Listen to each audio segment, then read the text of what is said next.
Come organismo paritetico noi siamo onorati di questa collaborazione. Innanzitutto devo ringraziare il dottor Mazzonetta per questa opportunità che ci è stata data e consapevoli del fatto dell'importanza che hanno i conservizi regionali non solo sui temi della sicurezza, ma su tutti i temi che riguardano gli aspetti dei servizi pubblici locali.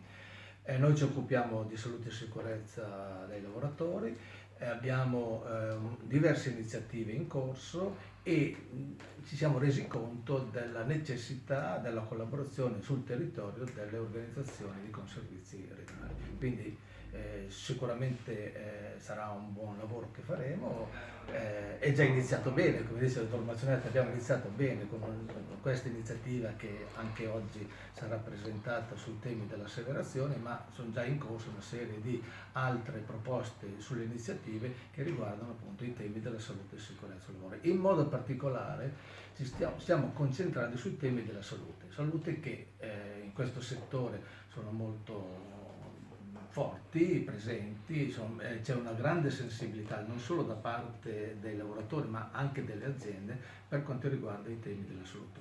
È un settore particolare, tutti sappiamo che l'età media dei lavoratori di questo settore è un'età media elevata, per arrivare appunto addirittura eccessive come età media di 60 anni, e i temi della salute è un tema prioritario per questi lavoratori. Spero sicuramente credo che ci sarà una buona attività di collaborazione su questi temi e daranno anche sicuramente degli ottimi risultati.